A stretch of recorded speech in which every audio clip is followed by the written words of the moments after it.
well, maybe I ought to file criminal charges against President Biden's inner circle for conspiring to conceal his mental decline. He decided to do it after the former president of the United States had announced that he was going to run against Attorney General Garland's boss, didn't he? Senator, are you referring to going after a political opponent?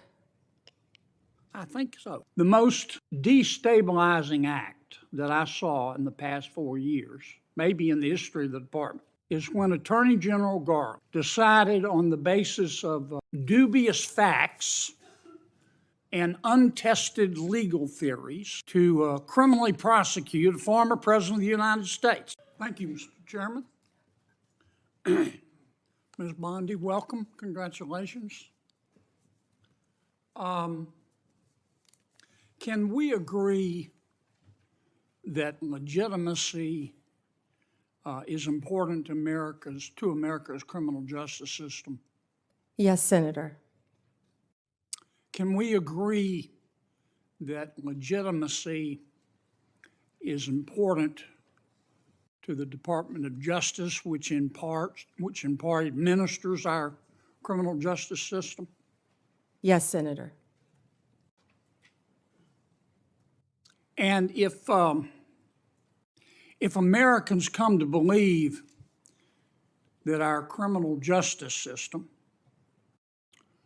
or our Department of Justice is acting illegitimately, that makes Americans less likely to accept the results of that system, does it not? Yes, Senator.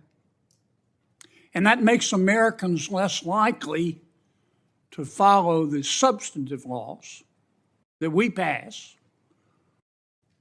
that are administered by the Department of Justice. Isn't that true? Yes, Senator. And if that happens, we have chaos, don't we? Chaos. And the social contract is breached, isn't it? Yes. Do you remember a person by the name of Michael Avenatti? Yes. Several years ago, he was a media star here in Washington. An attorney, correct? Yes. He was a media star. And many members of our media loved him because he persistently bashed Donald Trump. And he was on TV every day. He was on CNN more than Wolf Blitzer. Do you know where Mr. Avenatti is today? I believe he's sitting in prison, Senator. He's in jail because he was a crook. And the Department of Justice helped put him there, didn't it? Yes, Senator. Do you remember a gentleman by the name of Sam Bankman-Fried? Yes, Senator. Boy genius. So smart and so powerful that he thought he could command the tides. So smart and so powerful and so rich that he would go to meetings with serious people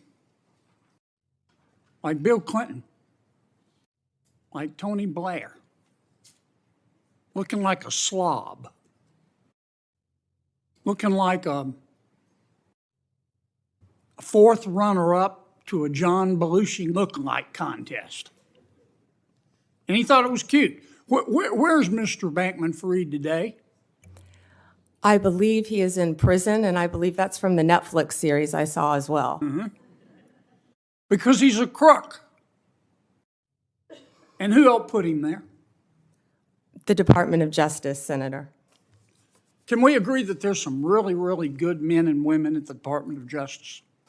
many, many great men and women in the Justice Department, as well, Senator, as all the law enforcement agencies that fall within the Department of Justice. They're out there risking their lives, especially the law enforcement officers, every single day. Can we agree, though, that there have been and may be today some bad people at the Department of Justice? Yes, Senator.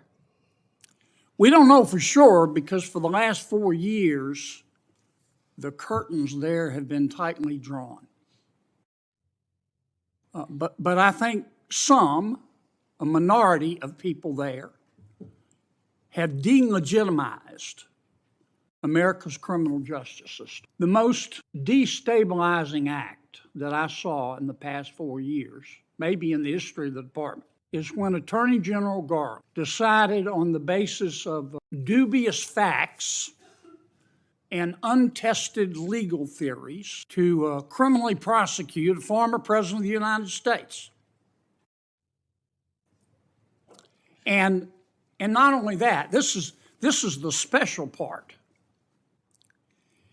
He decided to do it after the former president of the United States had announced that he was going to run against Attorney General Garland's boss, didn't he?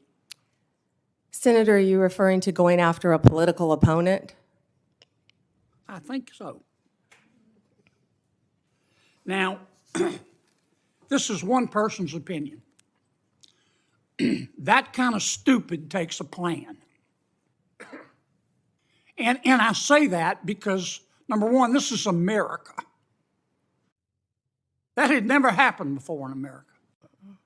That's the sort of thing that happens in a country whose Powerball jackpot is 287 chickens and a goat.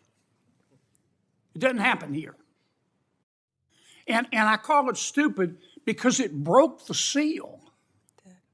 It broke the seal. It normalized it. There are a lot of ambitious prosecutors in America, Democrat and Republican. And I'll bet you right now there's some prosecutor in a particular state thinking about, well, maybe I ought to file criminal charges against President Biden's inner circle for conspiring to conceal his mental decline. And that's the road we're headed down. And you've got to fix it, Counselor. You've got to fix it. And here's, in my judgment, what I would ask you to do. Find out who the bad guys are and the bad women and get rid of them. Find out who the good people are and lift them up. But do it on the basis of facts and evidence and fairness. Because the temptation of some people is going to be, they're going to tell you, look, two wrongs don't make a right, but they do make it even. Don't resist that temptation. Help us restore legitimacy to the Department of Justice. Thank you, Senator.